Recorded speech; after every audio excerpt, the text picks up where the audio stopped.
Hai bunda-bunda, assalamualaikum. Yuk masak-masak ala wong deso.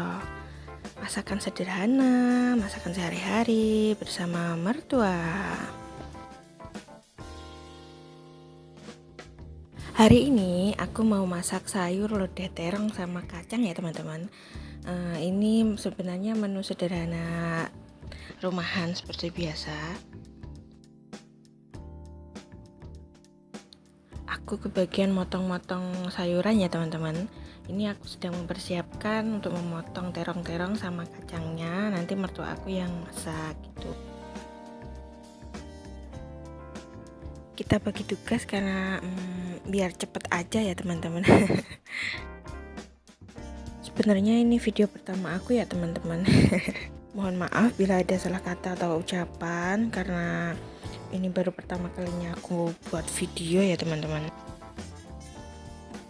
Nah, ini aku udah selesai motong-motong terong sama kacangnya. Ini lanjut aku, kalau di sini bahasanya ngaruh ya teman-teman, ngaruh sego atau nasi. Kita karuh karena nasinya itu gak keras, karena bukan nasi yang pulen itu ya teman-teman. Ya, ini aku lanjut potekin cabenya, persiapin bumbu-bumbunya ya teman-teman. Nanti mertua aku yang nyisih-nyisihkan bumbunya itu. Nah, ini kita persantannya dulu. Kenapa di sini mertua aku pakai santan asli ya teman-teman, karena ndak suka sama santannya instan itu. Jadi kita marut kelapa sendiri, terus kita peres santannya seperti biasa. Karena kalau pakai santan instan itu teman-teman ya, hasilnya itu menurutku kurang kental dan kurang kerasa gitu gurih dari santannya itu. Jadi tiap hari kita parut kelapa sendiri. Mungkin di tempat teman-teman kalau yang kota lebih praktis pakai santan yang instan itu ya teman-teman. Tapi kalau di sini tuh lebih karena di desa lebih memilih pakai santan biasa. Nah, ini mertuaku lagi bumbuin bumbunya ya teman-teman. Bumbunya seperti biasa, ada bawang merah, bawang putih, cabai, lengkuas, sama daun salam, seperti masakan pada umumnya ya teman-teman. Semua bumbu tadi dicuci ya teman-teman, cuci bersih, habis itu kita goreng. Oh iya, sama kita tambahkan ikan teri atau ebi ya teman-teman kalau ada, supaya menambah lebih enak, lebih sedap gitu dimasakan.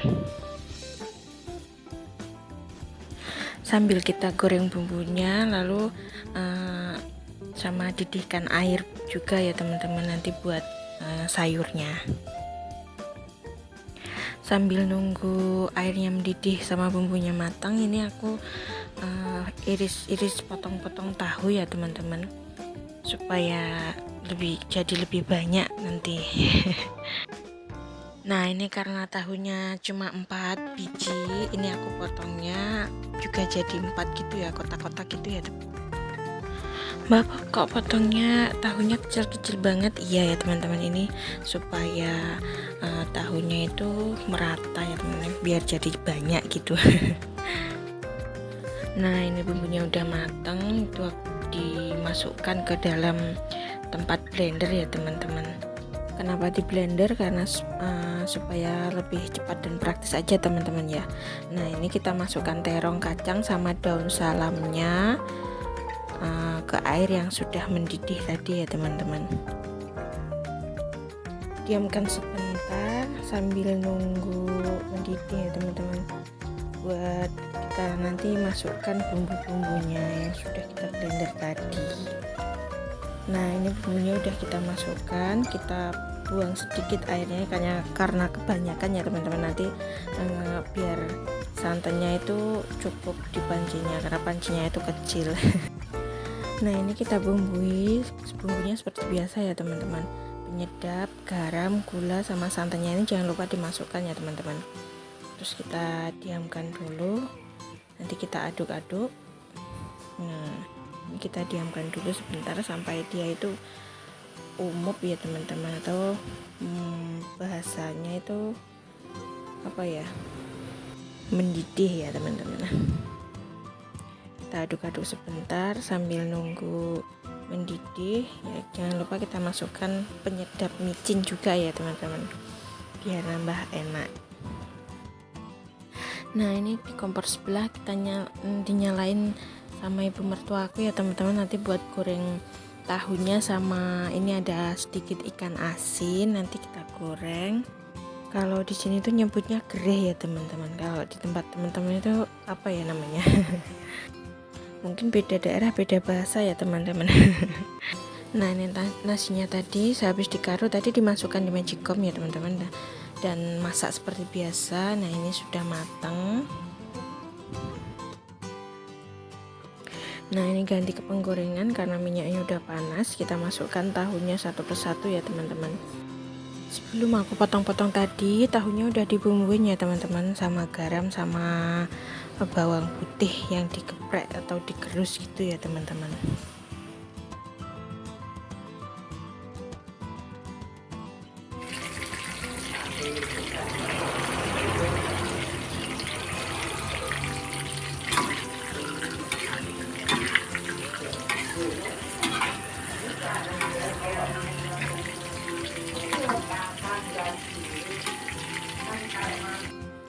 Nah ini ikan nasinya tadi sehabis dicuci, tambahkan sedikit tepung beras ya teman-teman, agar hasilnya itu crispy dan nggak jemek gitu di ikan asinnya. Sambil nunggu tahunya tadi matang, nah ini kita siapkan bawang daun buat menggoreng telur ya teman-teman. Kita goreng telur nanti buat adik aku bekal bekerja nanti. Ini kita buang yang jelek-jeleknya itu, yang kotor-kotor ya, lalu kita cuci bersih. Habis itu kita potong-potong buat nanti menggoreng telur ya teman-teman.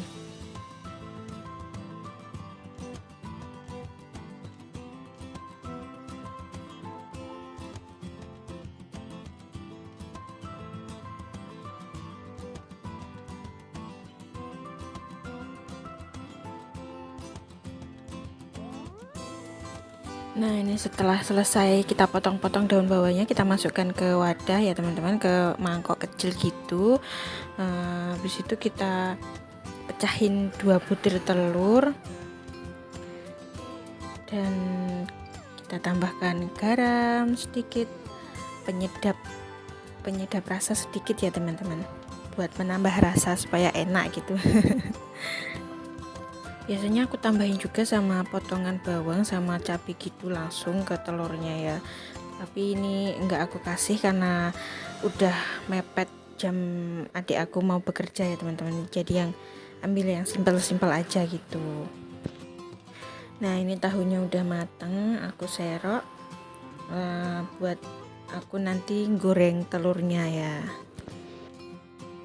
Nah ini telurnya aku masukkan ke penggorengan ya teman-teman, dengan api yang kecil karena sambil pekerjaan yang lain ya teman-teman, sambil mengerjakan yang lainnya juga. Nah ini telurnya udah selesai, ganti menggoreng ikan asinnya ya teman-teman. Kita masukkan satu persatu ke penggorengan ikan asinnya supaya nggak lengket satu sama lainnya teman-teman. Kita masukkan satu persatu dulu. Sebelum menggoreng ikan asin tadi, minyaknya udah aku kurangin ya teman-teman, karena bekas bau ikan asin itu kalau di minyak biasanya menghitam dan baunya itu nggak enak. Jadi secukupnya aja buat goreng ikan asin, tadi minyaknya aku kurangin dulu. Nah ini ikan asinnya udah mateng, kita serok ya teman-teman, lalu kita lanjut masukkan ikan asin yang belum digoreng lagi sampai habis, sampai semuanya tergoreng ya teman-teman. Sekian dulu video kali ini, terima kasih yang udah nonton ya teman-teman. Maaf bila video kurang menghibur, terima kasih dan bye bye.